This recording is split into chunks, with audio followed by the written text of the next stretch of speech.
Good morning. Can you guys hear me okay? Can you hear me okay on the mic? Yeah? Okay, great. Yeah, I grew up in Germany. I've got a Swiss education, so we're going to start right on time. All right? All right. Great. So thanks a lot for joining me today here. This is both one of the most interesting and frightening talks I've ever given, I think. Because, yeah, there is like a whole lot of layers to that, no pun intended. All right. Probably more. All right, thank you. So, my name is Kirsch. I work in product marketing at Baracode. None of that is relevant for this talk. And what I'm going to do today is give you a little bit of an insight into pickpocketing and so on, how that relates to social engineering. I don't think it's going to be one of those techniques that you're going to be using every day. But even if some of you are going to use that in some shape or form, for example, to clone a badge or to steal a badge or those kind of things, I think that would be really cool, and let me know if you do. So how did I get into pickpocketing? Because that's kind of like a weird interest, right? First of all, we have to cover actually the disclaimer, right? This is really important for a talk like this. So first of all of the information I'm giving you today is for educational and informational purposes only, right? That kind of goes without saying. If you take the property of another person and they don't consent to it, you may be committing a crime. So be careful about that from who you take from, right? And if you touch another person inappropriately, that may be sexual harassment. So be aware of that, right? Be aware who you touch, how you touch, et cetera. And use your judgment and pursue at your own risk. So how did I get into pickpocketing? About 5 years ago, I went to Paris for my birthday. And my family was there, my friends were there, and we were on the metro, and my dad got pickpocketed right next to me on the train. And I told him, like, oh, you know, like, do you still have your wallet? And it was gone, right? So we kind of knew who had done it, and they'd thrown the wallet back on the floor, and some money was missing. But I was wondering, like, OK, what do you actually do in that situation? They've already taken it. It's back on the floor. You've got no evidence. What do you do in that case? Then I researched that. I couldn't find a lot of information because it's actually really hard to do that. Then I looked at, like, how can you prevent it? You know, like layering and putting stuff on inside pockets, all of that stuff. And I found some stuff there. But the real rabbit hole was actually going in and learning how to pickpocket. And that was way more interesting, right? You're one of the few people in this world where I can say that and not come off like a weirdo, right? So you know this conference as Layer 8. I think of it as Ocean 300, right?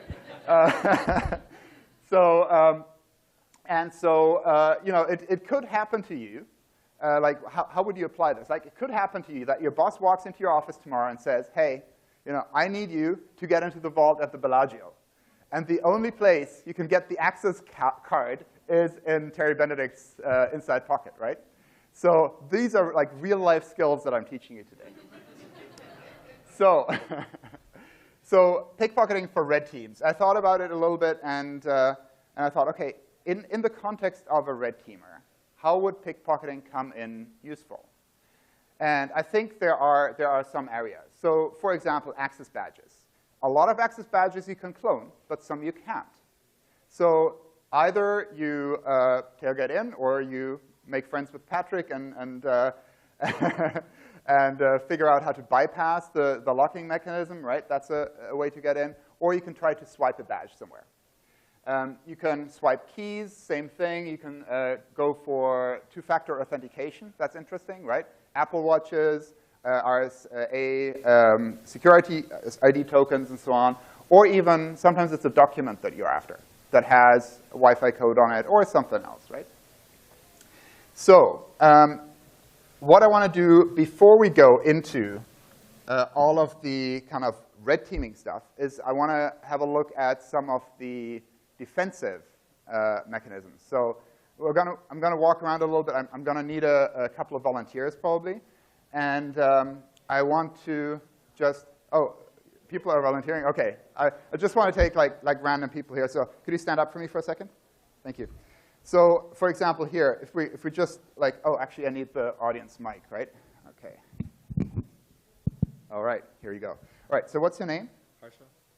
Harsha? Closer to the, OK. Harsha. So if we look at Harsha here, right? So he's got not a lot up here, like no jacket, no pockets in here, but some like, what do you call those? Cargo pants, right? Shorts, yeah. Cargo shorts, right? And so those are actually pretty easy to steal from, right? So we might do some of that later. But I will actually, I won't call you up on stage.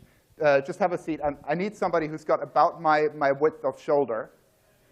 I think I spotted, yeah, Luke, I spotted you at the bar last night. We chatted. I think you've got around about my size. So do you want to introduce yourself real quick? Sure. All right. Hi, I'm Lucas. Yeah. We met at the bar last Yeah. night. Really interesting dude, obviously. Yeah. So we did not, so I spotted him. I didn't prep him at all for this, right? So he's, right? Is that true? Yes, I do not know Okay. what to expect. So all right. we'll see. So you're good. OK, why don't you come up? And I've got a jacket prepared for you. Actually, do you want to hold on to that? We'll probably need that.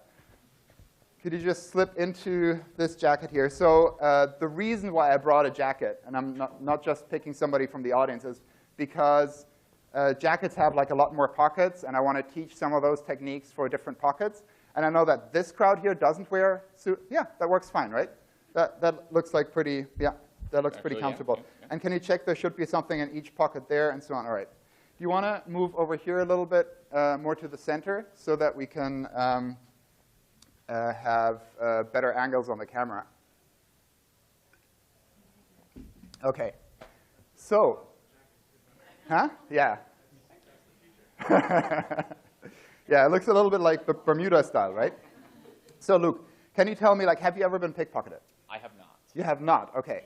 So oh, sorry. Do you have the mic? Oh, the mic. The mic, yeah, because otherwise I can't hear you really. All right. So you've not been pickpocketed. No, I have not. OK. So you must have some technique of like where to put things like on your body, right? So that you're like when you're in a crowded place, do you have a technique like where you put your wallet, for example? Yes, I would do that. I actually live right outside of New York City. So OK. many times I'll find myself feeling and checking for the shape and the feel of a particular item. Yeah. OK. Actually, could you do me a favor? Just empty the stuff from your pockets, because I don't want to steal the real stuff. We're going to replace that with dummy items, and those are going to come in later. Fair. Yeah. Actually, just put like this one in one pocket and this one in another pocket or something. And the jacket pockets are already preloaded, so you should have stuff in there. We can put like a... Do you want back pockets as well? Can you take off that conference badge? Yep. I'm just going to put this one on. So they're all neon green colored. We're going to do a competition at the end of this. I'm going to explain the rules. And we're only going to pickpocket dummy items, right? And the competition's going to run all day. So at the end of the talk, I'll walk you through it. OK, so you said I wasn't paying attention when you were talking about where you put things. So in New York, you said there's a lot of pickpockets, and like where would you put things? Typically, I would put my cell phone here, any other items I have in my left pocket, and then wallet in my back left. OK, all right. So that's what a lot of people do, right? So front pockets, back pockets is like sometimes people are uncomfortable with that because it's it sticks out. Sometimes it's easier to steal from. Front pockets are pretty good. Other pockets that are pretty good is kind of like if you put things in the inside pockets, right? Those are actually pretty secure. And when you, sorry? Where does that even come from? And when you look at the inside pockets, right? Like you've got a phone in here on the inside pocket, like a dummy phone, right? Most people think that both sides are actually equally secure and safe, right? But this side is actually a little more safer than the other side over here, because when you think about it, most people are right-handed, right? So they would reach out with their right hand into this side, and with the left hand into that side. And so because most people are right-handed, like this side is easier to steal from. Does that make sense? Yeah? OK, cool. So you said you keep things in your front pocket down there, right? Yes. OK, all right. I don't know. This is a funny crowd. I'm 100% certain that items are being taken off of me. See, that's why you shouldn't pickpocket with an audience, right?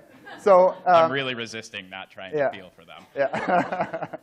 So Patrick, I had used you as a test dummy a while ago, right?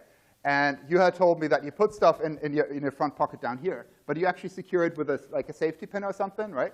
Yeah. So that's also a good technique. Like if you know that you're traveling, for example, right? You can put a safety pin in, and you can check kind of like how that the pocket is secure and that nobody can get in, right? Does that make sense? Yeah. Okay, Luke. All right. Could you check your pockets for me?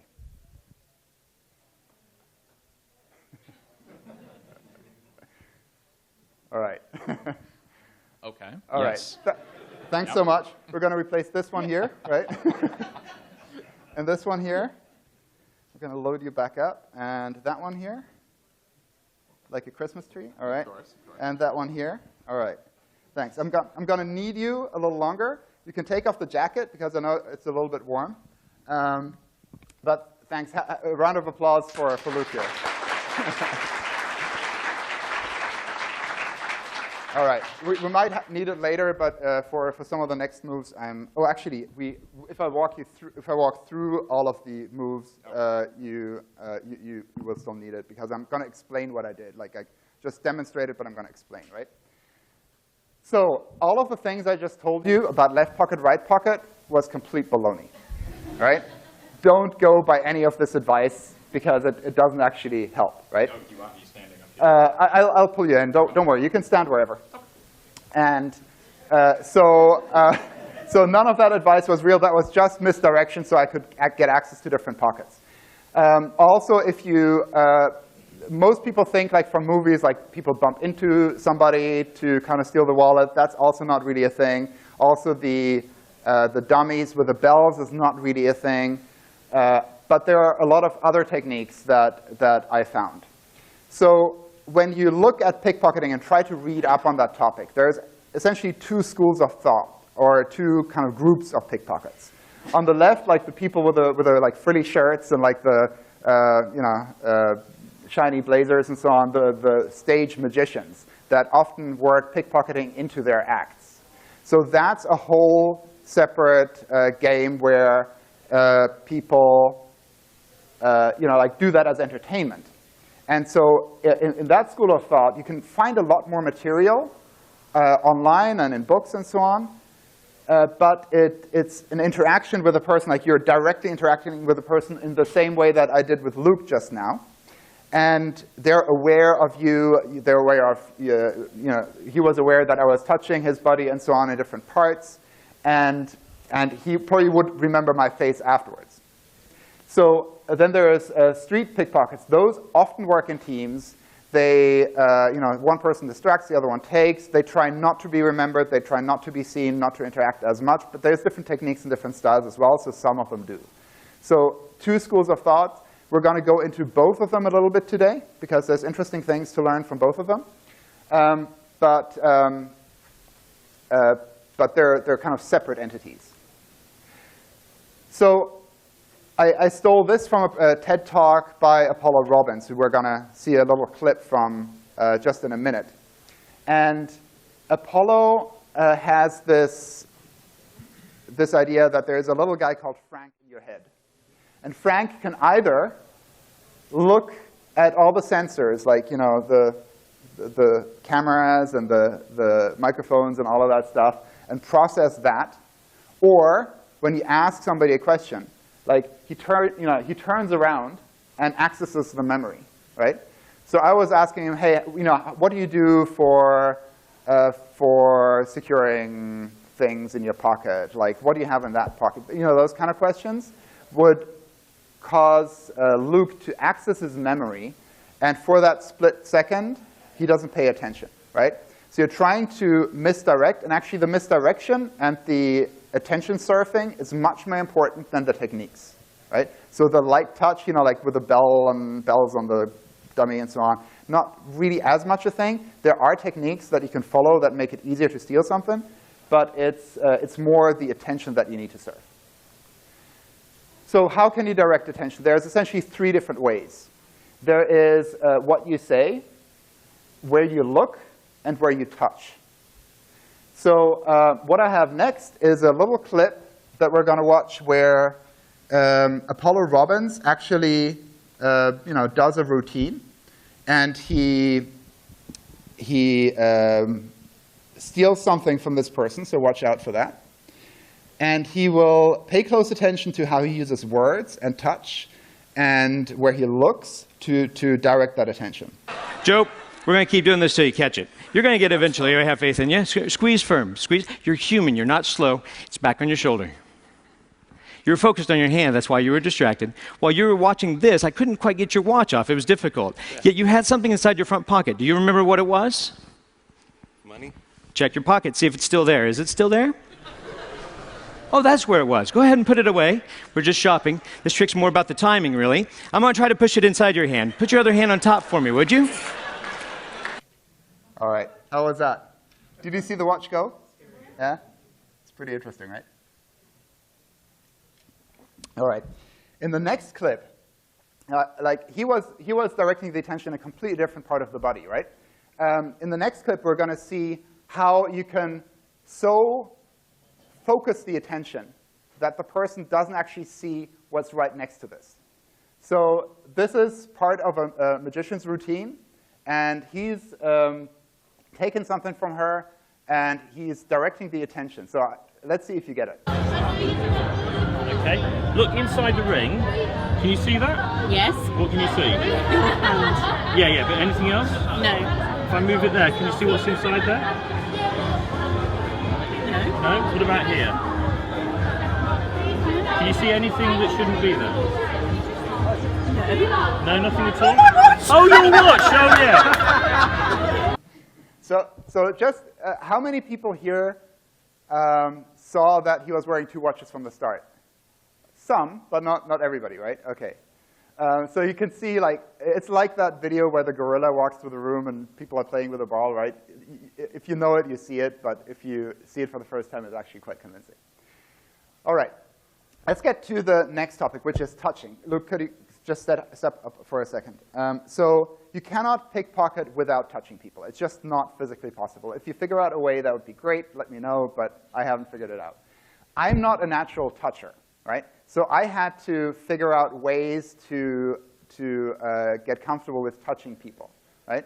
So you have to, things like, hey, putting the hand on the shoulder, doing little flicks of the hand like that. That's actually also really useful if you want to check what's in people's pocket. Like, hey, how are you doing? You see, is that something hard, like a phone, or softer, like a wallet, or is there anything in there?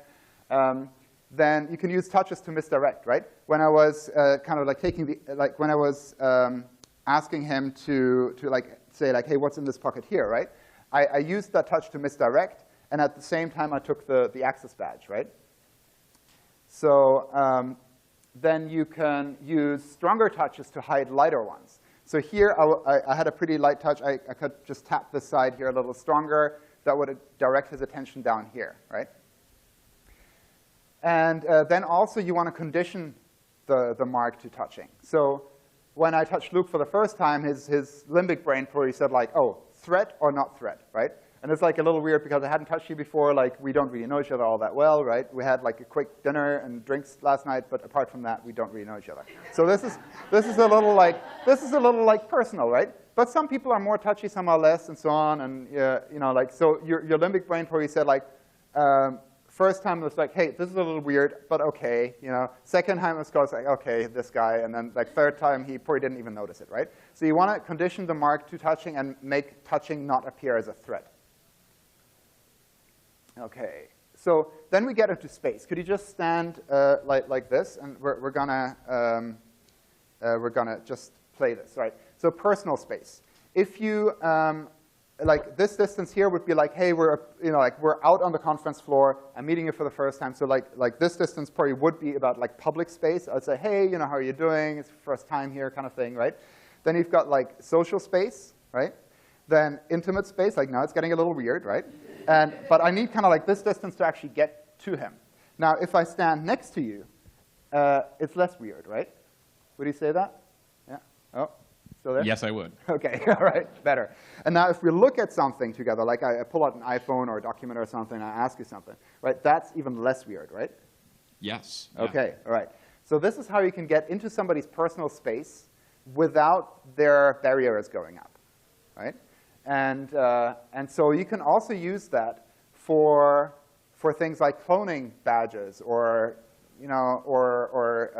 like if you're standing next to somebody and asking them a question, now you're both facing the same way. I think it's a little bit more like you're collaborating rather than kind of like dialogue kind of thing, right? So if you want to create that sense, I think that would help you in a social engineering engagement as well. Okay.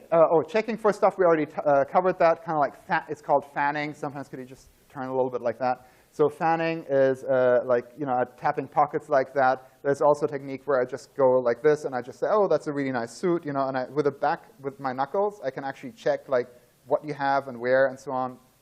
So that kind of works nicely. All right, so now we're going to talk about some of the techniques I was showing earlier when I was doing the demo, right? So the outside jacket pocket, this one here. The technique I was showing there was basically I took his arm up like that. I opened his jacket, right? And while we were checking the inside of the jacket, I was taking the wallet out of the outside jacket pocket, right? So that's how that works. That works not only on a sports jacket or a suit, but also any jacket, like outdoor jacket or a coat or something like that, right? So I've got an example here how a magician is showing a trick and using that same technique to steal something out of the side pocket. And I've cut the clip in the middle a little bit because it's a little bit long otherwise, so you'll see like a jump cut. When you do that, the coin goes. Now, did you see where it went? That's the point. Yeah? Do you mind? Inside your jacket and inside the pocket. Oh, sorry, not this one. Inside the pocket there. Have a look. Have a look. Yeah. Is that definitely the coin, yes? Yeah, it's Definitely the coin. Which is why I'm going to give it back. Thank you. So it does work in real life, and I think, Luke, like when I stole that out of the front out of that pocket when we were doing the first bit, did you feel that? Did you notice that? I noticed it a little bit, obviously due to the audience laughing a little bit, but because I think I'm more cognizant of it, I'm paying attention to it being a pickpocketing. Yeah, and it's a pickpocketing talk and all of that, right? Yeah. Okay, good. But I definitely did not feel it, like a physical sense Great. of touch. Great. Okay. Great. Good. Makes me feel better. All right, then inside jacket pocket. So there is a few different techniques. There's actually a ton of different techniques for the inside jacket pocket. So the technique I was using was basically I said, oh, like what do you have in here? I pushed up the item into my hands and said like, oh, you've got a phone in here. And then I still clip the phone here with my 2 fingers. By the way, when you steal something, it's usually always with the 2 fingers, right? Like this. And then I said, and this pocket is actually more secure than, and then I tapped you here, misdirection, opened that here, and stole over the shoulder, right? So I wait for him to look the other direction. Actually, the mistake I made in the beginning, not on this one, but when I was practicing is, I pulled it like as I was looking over, but I didn't wait for the other person to look over, right? And I was like, okay, like, that was dumb. And so that's one technique. The other technique is one where I kind of like point over there to Whitney, right? And with my other hand, I'm like in your jacket here, right? And I'm kind of blocking your view from that, right? With my arm, and we're kind of like both pointing in that direction, and I can steal the item from here, and I can also like steal it under the arm and walk away like that, and you don't even like you see me with empty hands. Like even if you felt something, I've got empty hands, and you probably don't see anything. I'm going to show that technique here. This is a super short clip. It's only like 2 seconds long, so pay attention. And it's by a magician called Darren Brown out of the UK, and he's kind of demonstrating that technique. Check his trouser pockets, and my right arm then hides his view as my... See that? So this can work, and there's actually, I'm going to show you now, I'm going to show you a longer clip, and these are actual street pickpockets from Naples who, for some obscure reason, and it's explained in the documentary, like agree to do these moves on film, right? But these are like street gangs, and it looks super artificial because this is in an artificial environment where there's nobody else standing around. But imagine this happening in like a crowded train station or something with other people around, and also bear in mind the distraction that they have on the mark, right? They're going to use a very similar technique, and I'm going to kind of show you that So instead of, let me think. So I think he's got something like this, right? Where in that video in a second, and he's using that, and somebody else is asking him a question. He's going in with his hand into this pocket here, right? So he's blocking the view with a jacket. The mark where he thinks he's holding the jacket like this, right? So the jacket's hanging down, and that would explain why you're feeling something down here with a jacket, right? But he's actually got it bunched up like here. So let's have a look at that clip. So they must have done these particular moves for years on end. So the demonstration was perfect. To me, the most amazing thing was the coordination. It was teamwork. They knew right away their spots. Yeah, and we're going to get back into teamwork in a second, because that's quite an interesting topic as well. Okay, so front pockets. You can take the jacket off now. Well, actually, yeah, take it off for a moment. We'll need to put it back on in a second, as you don't have a shirt pocket. So, okay. So, the front pockets. This move, actually, like, could you do me a favor? Could you step over there a little bit? Yeah, okay. So this, I can't do this one very well, but essentially what happens is, like, you ask somebody to take a step forward. It's like this, you know, like, oh, take a step forward for me, and you catapult the item into your fingers, right? So the tap here is a misdirection kind of thing, and then you catapult it into the fingers, and then you let the person kind of walk out of the wallet. If that makes sense. I'm really bad at this move, like the front and the back pocket, but I do have demonstrations, and it also depends on the trousers, right? Like yours are, your pants are fairly, they're not super tight, but they're a little tighter. So like some people, I don't know, we can check later. Like cargo shorts are super good, like they're pretty loose. Some slacks are pretty good. Pockets like this, like that are cut like this, are better than the jeans pockets, you know, those kind of things. But they're all theoretically pickable. Yes, you had a question? Oh, sorry, yeah, sure, absolutely. Okay, actually with me, I think. And we're gonna, it's hard to do pickpocketing on yourself. So we're gonna see a little move here. This one's tough to see, but it's one of the only ones, it's actually the only one I found where this move is being done in real life and filmed and all of that stuff. So I want to show you that. So this guy on the right just took the guy's watch and is doing kind of like a magic routine. And he's going to steal this guy's stuff out of this pocket down here. It's almost out of frame, and it happens super quick. And it's a short clip, so pay attention. Could I ask you, did you move like while it's being shown to you? Yes, okay, sure. By the way, I don't have it live right now, but I have an unlisted YouTube playlist with all of these clips that I'm going to tweet out at, you know, like later today sometime. All right. Not the bad watch. It's a nice watch, dude. All right. And camera positioning is half the deal, all right? So when I say, hey, do me a favor, just take a step forward real quick, just take a step forward. All right, stop right there. That was fast, right? He's wearing basketball shorts, so those have pretty loose pockets. That's good, right? But the problem is some of the pockets are deep. Like this pocket here is super deep. It goes kind of like down here, right? So I was having trouble kind of going in here, which is a pretty tight opening, and then catapulting that up.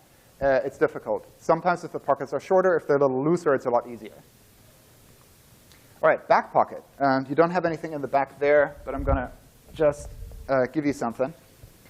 And we're going to move over here. So we'll have to do this back and forth dance a few times. Actually, could you move that to the other side? So back pockets I find super hard. I find like anything upper body much easier than the pockets on the trousers, but it really depends on your preference and what you've trained and all of these things, right? So these are difficult. I'm going to move that up a little bit just so that it kind of, hopefully that stays. All right. So what you want to do is, it's easier if it's poking out a little bit. It's tougher if it doesn't. You can still try to catapult it up a little bit and move it up. The motion that you want the person to feel is kind of like a hand on the small of the back, right? And you can mask that with a bigger touch on the shoulder. And so, but what you're actually doing is instead of touching like this, you touch like this, right? So you say, hey, could you take a step forward, please, right? And as he's walking forward, he's walking out of the wallet. Because if you just pull while he's stationary, it's going to be tough. But if you're asking him to take a step forward, then that movement kind of marks the other movement. All right, I think we're done, and we can go to a clip. And this one is also bad quality. I'm sorry about that, but it's one of the few that I could find with people actually demonstrating it. And this one doesn't have sound. So actually, is there a way to dim the lights a little bit? It's probably not all that worth it, because we're going to screw that up, I think. Otherwise, we're going to be sitting here in the dark. So what you're seeing here is on the right, we've got again, a magician showing a trick with, I think it's with a beer bottle or something. And he's kind of like setting up the trick and so on. And then this guy here is the spectator and the mark. And this guy is going to steal the wallet. And basically, as the guy says, like, and now we're going to see the cool trick, he leans in, and it does exactly the same move that I just showed you. And he's going to touch his shoulder there, steal out of the back pocket here, and then flash it over the shoulder. Super short clip.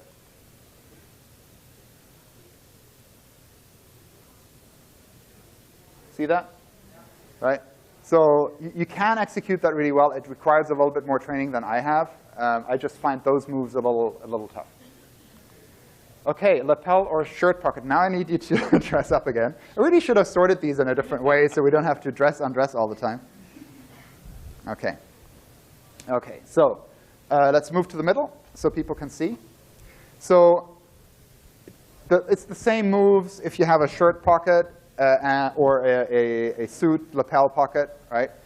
The move is like you need to have your hand on the shoulder to start with, condition the mark to that. Another good way is to kind of like lean on the person a little bit, because you're halfway there. Like your hand is right there, right? And then you ask them to either like hold something, or you need to kind of like make this move where this hand kind of like travels down naturally, right? And so I could ask you like, hey, what do you have in that pocket here? And you steal it over the shoulder, right? Or you could do something like, what he does in the video that I'm going to show you in a second is, he says like, oh, hey, can you shuffle that deck of cards for me, right? And does that, and then in that moment steals it. So we're going to have a look at that clip. And I'll put that back too. All right. Just keep that wallet where you can see it. OK. So yeah, he's got a pen here. He's not stealing it right in the beginning, but he's already touching it. And we're just going to play the clip. You're in to show you a quick trick or something like that, right? No problem. All right, can you shuffle cards? Can you do me a favor? Just kind of shuffle these cards for me. Just roll here. Just shuffle them for me. Yeah. All right. Access badges on shirts. So I showed you this access badge already, so we're going to go straight into the clip. And this one it's hard to see, but the access badge is just clipped on the shirt. And it's one of those, like, also, this is like a movie, like a training video from the 90s or early 2000s. Like all the mobile phones are like this big and so on. It's kind of funny. And they have these old style clips that kind of you can put on. They're not in use that much anymore. So watch what happens here and how he steals the badge. Great. Show the camera if you don't mind. And just do me a favor, just take a step that way for me. Just take one step. That's great. Right? So that's a slightly different technique. So I mean, I didn't demonstrate that exact one, right? But it's just like, hey, take a step over there, please, and then you already have it, right? So I think that's actually like this whole move with like hand on chest and pointing in that direction is, I think, one of the most useful moves for a social engineer. It's super easy to learn. You're touching, you're blocking the view. And you can clone a badge, for example, right? You can go into the inside pocket, you could steal this badge and so on. You can steal out of that pocket. If there's like any move that you try to practice, I think that one's actually a really useful one. And then, this one's my favorite video. So I'm just not going to comment even on it. Pretend you're a magician. Look up in the big sky, smile big, all right? It's the audience. I want you to look up there and smile, all right? You're looking up.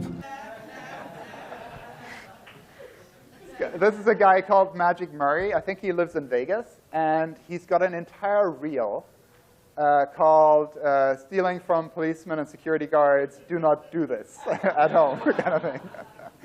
It's very, very cool. Could you take the jacket off again, please? Sorry, I'm kind of like asking you to, right? All right, and step back into the middle. So there's also like other techniques of how you can take badges. So for example, with this style badge, also if I ask you to like have a look over there. Sorry, that was bad. All right. So take a look over there, right? So I can steal that because it's got the clip. It's very similar to the conference badges we have, but the clip is on the other side. The other option is sometimes if this mechanism down here is not working well, right? Or is like super hard to open. What you can also do is you can just say like, hey, can you take a look over there and just steal the entire lanyard? Because like if you notice the conference lanyards, they have a breakaway at the back for safety reasons.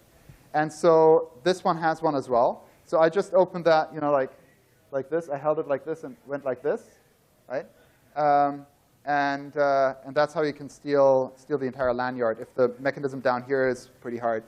Then there's also the option on this style clip where you have the button. You could open that button and then steal the badge out here. I found that to be very finicky and difficult. Then another move, if you have like a badge down here, you can do like kind of like a little dance where you say like, oh, could you take a step over here kind of thing, and you steal it that way, right? The important thing is that you kind of direct this arm out of the way as you step around, because otherwise that's going to be in the way of the badge. And also, I clipped it on his pocket, which makes a very light sound. If you have it on a belt that's a little thicker, you will, actually on this belt it doesn't, but sometimes you'll hear a clicking sound. If it's like a thick leather belt, be aware of that clicking sound. If you want to avoid that, you can kind of like put your thumb under and kind of catch that a little bit and kind of delay that click or soften that click, right? So that you don't have an audio kind of feedback there. You can take that or leave it. OK, so access on belt. This, again, is a demonstration of a badge on the belt somewhere. Not great camera work and no audio, but you'll see that same dance that I just showed you. So like stepping around, moving the arm out of the way, taking the badge, and flashing it over the shoulder. Right? OK. Can you guys hear me OK in the back? Because I'm not, yeah? OK, great. Because I'm not hearing my voice super loud. All right, keys. Keys are very similar to badges. I won't really go into it all that much. The most important thing is that if you take keys, they can jingle, right? So if you take the keys out of the pocket and you kind of catapult them up, as you're touching the leg, it's going to jingle. But if you're touching the leg and the pocket, the person thinks like, oh, that's, you know, those are my keys. So that doesn't really throw them off. But when you take them and take them out, you need to kind of hold them in a tight grip so that they don't jingle after you've taken them out, right? Same thing if they're like on a belt. You want to grab them, then unhook it so that there is no jingling when you take it off. Does that make sense? All right.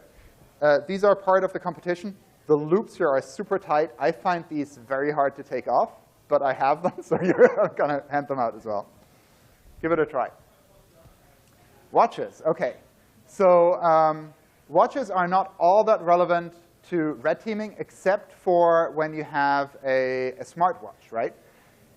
Theoretically, and I know this is like more movie-style hacking than real red teaming, but theoretically, if you have an Apple Watch, a smartwatch, something like that, that is tethered to a phone, you could use that to receive a two-factor authentication, right? So if it comes in via text message especially, then that kind of gives you the code. So that's a theoretical one. Unfortunately, I don't have an Apple Watch. I had to borrow one earlier. Is anybody missing an Apple Watch? You want to learn how to take it off? OK, all right, come over here. All right, so the move, actually, I'm going to have you put it back on your wrist so I can demonstrate, and then you can try it. All right. All right, so what I was doing earlier, if you were paying attention, I asked you to like hold the microphone, right, so you were distracted there. And I held his hand like that. I was holding it like the wrist pretty tight, right, to direct him and kind of thing. Usually what people do is like when I lift that arm, they also lift that other arm. You were doing that too, right? And then I just try to keep you engaged, ask you questions that distract you, and I try to get you focused on you've got shorts here, like, and all of that thing.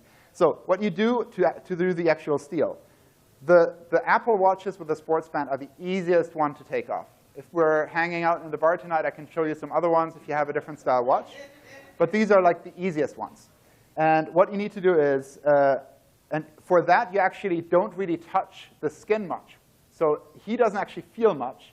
You try to go in between the two bands and pop that, that little button off, right? It's hard to see for you in the back, right? But I've got it in between here. Then I move kind of like left and right a little, right? And it's already off. Now, to mask that steal, what I did is I reached over with the other hand, kind of gripped your wrist, and then moved over like that, right? So you still have pressure on the wrist. It kind of masks the steal. And I can flash it here and then put it in my back pocket, right? Yeah. Thank you very much. For your participation, you get a lovely watch.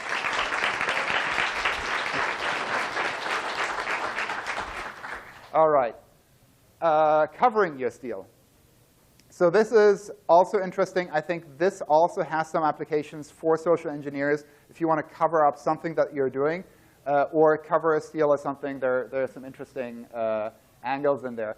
I've got a couple of videos here. The first one is covering something up with a jacket. So I'm going to use the coat as a full shield. It's been folded. So I've got a nice bit of cover with the smother. I'm coming up. As my hand went to work, the lady can't see her purse going west. It's as easy as that. Yeah, accent not included. So I want to point out something with that move. Luke, can I just borrow you for a sec again? All right. So when he was stealing, note he wasn't stealing with the hand that his jacket was on and kind of like doing this, right? He had the hand over and he was stealing like this, right? Does that make sense? Yeah. So sometimes that can misdirect people because you think like, oh, I see the hand and this other one is kind of like, like this, but it's actually stealing something here. So if you're trying to cover taking something, you're maybe leaning against a wall or something, or it's the counter, you're stealing the sign-in sheet or a badge or whatever it is that you need, right? That can help. All right, thank you. I'll probably need you again, but I'll. You want to hold on to this? Or? Yeah, just hold on to that. OK, then this is from a movie called Focus that you might have seen. It's a lot about like conmen and or con people, I would say. I actually think we should rename this conference to ConCon. And they show nice teamwork with a nice cover that, yeah, I'll just have you have a look. So lost.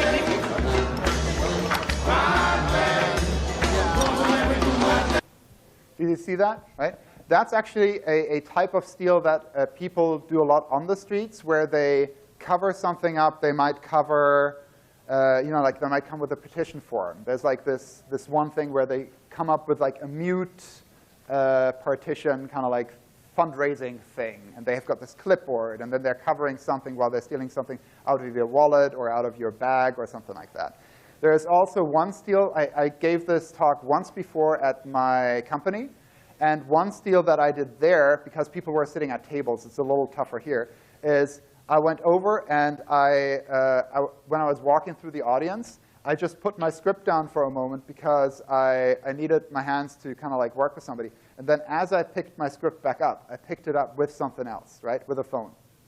So that's a really easy steal, right? If you're on an engagement, picking up whatever under the clipboard or under the papers that you have with you, that's an easy layup, and people don't usually realize it. It's also something that if you are in a street cafe when you're traveling or something, right? You have your phone, you have your wallet on there. Sometimes people come there and say, hey, we've got some free papers. Do you want to buy them? Like they're only €2. And you say, no, no, no, no, and they walk away, right? They've got the item. So that's a super easy steal that I recommend you give a try. Jay, do you not agree with that? Do you want to go out tonight, Providence? You know, on the town.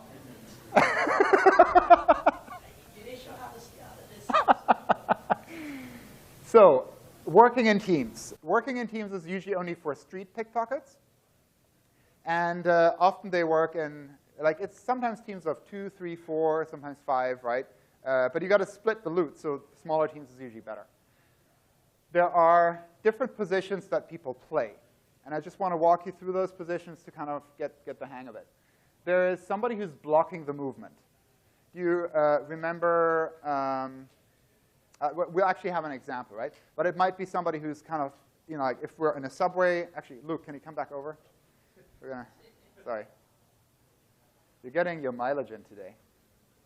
So if we're standing on the subway, and I want you to kind of, you know, like you're standing, like let's say the wall is on this side, and I'm the blocker. I might stand like this, right, and hold on and just block your movement in. And then somebody might come from the back and steal something, right?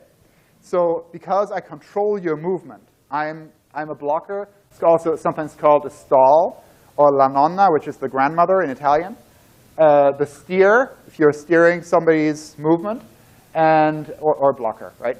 Then there is the person who does the stealing, who actually goes into the pocket. That is called the dip, the wire, the mechanic, the cannon, or the tool. Lots of names for that. I kid you not, I read an entire 19th century book on pickpocketing linguistics before I found the good stuff. Then there's somebody who's blocking the view or taking the loot, right? So holding the map over something or the clipboard or something. And the person who goes in the pocket wants to hand off the loot as quickly as possible to another person so that if they get accused, they have nothing on them, right? And then sometimes there is a lookout that identifies marks and kind of says like, oh, you know, like inside pocket, whatever, you know, like they watch where people put their wallets back after they purchase an ice cream or something, and they signal somebody, or they look out for the police, or both. All right, we're going to see the Naples pickpockets again and observe the teamwork that they're doing. The pickpocket crew agrees to reenact their secret moves for the camera. Mi accosto alla preda. Faccio un colpo di tosse per far capire al mio compagno, la nonna, che si deve avvicinare per la copertura. Nonna.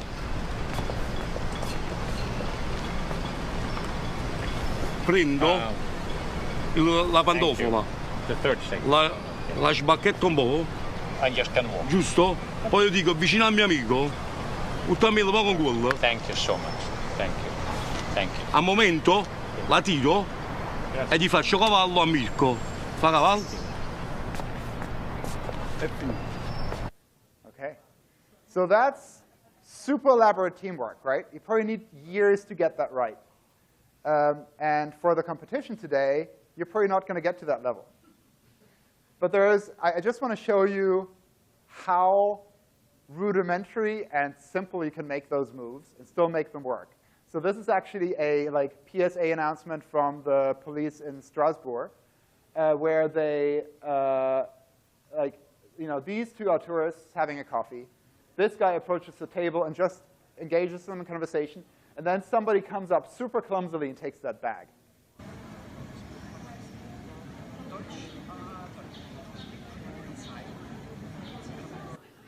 Right? You don't need to be like a super artist in this to pull this off. So if you want to work in teams in this competition, that's all fair game. Like one person distracts, the other person takes something, right? OK. So what are your lessons for social engineers? To me, misdirection is a type of pretext. You know, when I was talking with Luke about like, oh, where do you keep things in your pockets to keep them safe? Have you ever been pickpocketed, right? That was a pretext for me to get into his space and to allow me to touch him and lower his guard so that he wouldn't think I'm already doing pickpocketing. Because I said like, oh, first, before we get into the stealing, we're going to do the defensive stuff. Then one thing that's also really good is to watch somebody's body language. If they're on the street, if they're like on the phone, they're super engaged in that. If they're in conversation, et cetera, right? If somebody's standing around like this, you probably don't want to pickpocket them. Oh, sorry. Then I think you can use the same techniques to clone badges. I showed that, you know, like where I kind of like touched the chest and point it in that direction. If you have a prox mark here, that's a great way to clone a badge, right? And remember, pickpocketing, yes, technically pickpocketing means that the item has to be on the person, like in a pocket, but use the same kind of techniques. Remember like how I picked up the wallet off the table using the document? It's not technically pickpocketing, but I think that technique can also be useful in engagements. All right, so let's now get into the competition. So the competition is going to run all day, and it's going to run as follows. You have to actively opt in to get out of the problem of like sexual harassment claims, those kind of things. It does not mean a free-for-all if you, like good touch, bad touch. I don't need to explain it. So we're going to put some stickers here. And so you opt in by putting a sticker here on your chest, right? And the sticker says, I consent to being pickpocketed, green items only. Remember to take it off before you go to the bar tonight. I actually had a ball wearing that sticker in an interview with an executive search firm that was hiring for our company. And like halfway through, they asked me, like, what's this? I'm wrapping up. So opt in with a green sticker. You're consenting to being touched. Otherwise, it doesn't work. If you don't want to be touched, don't use the sticker. Pick the green dummy items to be stolen. I've got 2 boxes here. All of the green items you can take however many you like. If we run out of items, take them from somebody else. You know how to do that now, right? Don't make it super hard. Don't bury things like in your pockets. Like have them sticking out of your back pocket. Have them on the table as you're having a conversation, right? And allow people to get in. It's supposed to be fun. It's supposed to like help people actually steal things, because it's super hard to train for this stuff without going to jail. Like this conference is like one of the very few places where you can actually try that out. And then, if you can, please return the items at the end at the end of the day, closing ceremony, into the white boxes. As a pickpocket, only appropriate touching, only green items. Don't steal anything else, because otherwise you might be accused of theft. Then you can keep the stolen items and use them for others to steal, right? So it's kind of like playing tag and like round robin kind of thing. And keep track of the scoring. There will be prizes, right? And so you can be both the pickpocket and the mark. It's kind of fun. And I want to bias you for action. So count 1 point if you try to steal something but fail. Still a point, right? Because I want people to try. And if you have a successful attempt and you actually steal something without them noticing immediately, then you get 10 points. Just count that up in your head. Remember it for the closing ceremony. All right. And please be creative.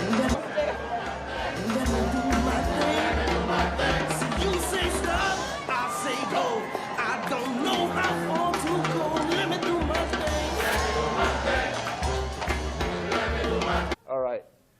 Thank you. And huge thanks to this guy. I put in the abstract for this talk at RSA in the morning before breakfast, kind of like typed it up, submitted it, and I thought, I read enough that I can give a decent talk. Then I went to RSA, and I was walking the halls, and I ran into this guy, the one on the left, right? And he was doing a magic show at a booth, and I thought, this is fun.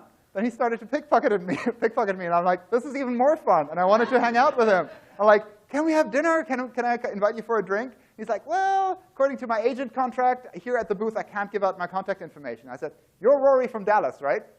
So 60 seconds later, I sent him a text, and we went out for dinner that night. He gave me most of the tips for this talk. I'm going to put all of these on Twitter with the right links of where you find them. Hit me up there if you have questions. And if you ever make a movie about my life, please cast me as Matt Damon. Thank you very much.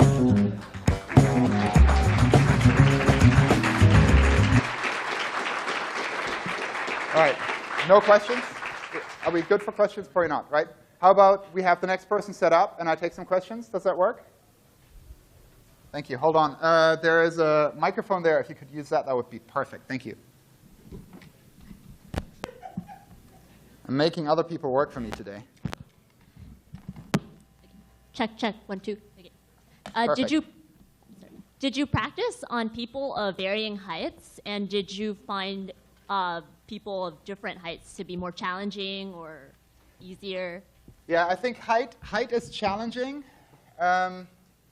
people of the same, like for me, I'm pretty tall. To pickpocket somebody who's much shorter than me is tough. And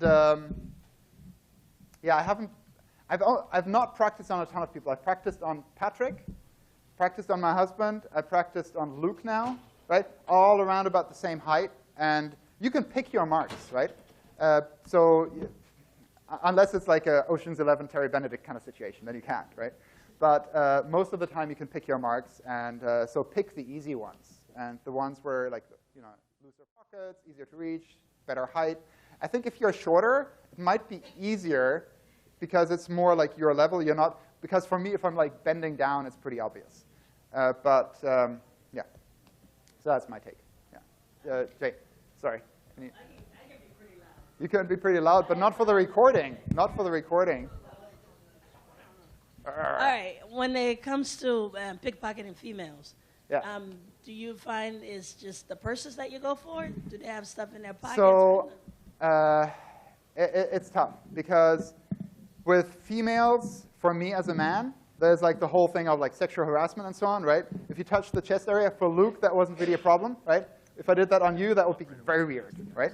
Also, a lot of the literature that you see for stage pickpocketing was written in the 50s, 60s, 70s. And so those are kind of like, men were wearing suits, and like it was a lot stricter. And they all said like, only pickpocket men, don't pickpocket the elderly, don't pickpocket kids, no disabled, no women, right? To avoid any conflict there. What I found is a watch steal on a woman is pretty legit. That's pretty fine. Purses I've never tried. Yeah, that's it. All right, I think I'm getting the boot, right? Oh, the hook. All right, thank you. We're going to have, can I just leave these in the front here, and you can pick them whenever you like? Or actually, let me put them outside. It's probably better. Thank you. Sorry?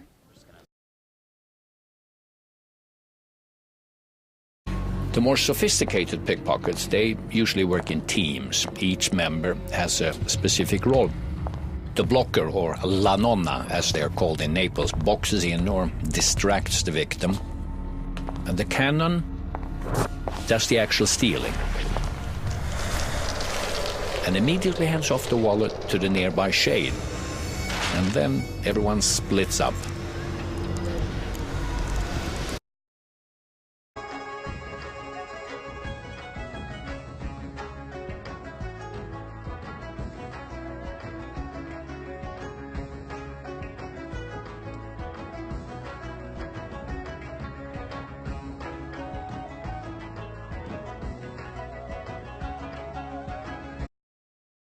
Here's a technique the pickpockets call a bottleneck. It takes a team of 3. 2 dippers place themselves behind the target, while the main dipper puts himself at the front. The lead dipper will drop something accidentally on purpose to create congestion at the back. A few loose coins will do the job. Naturally, he bends over to pick up the coins, blocking the flow. And there you go, legitimate congestion. And that moment is all it takes. The second dip's hand goes in the bag. The dipper passes the prize back to the third member, and everyone scatters. Once the dippers have pulled off their trick, they quickly dispose of incriminating evidence. Derek knows how to treat a lady. Mari. Thank you, boys.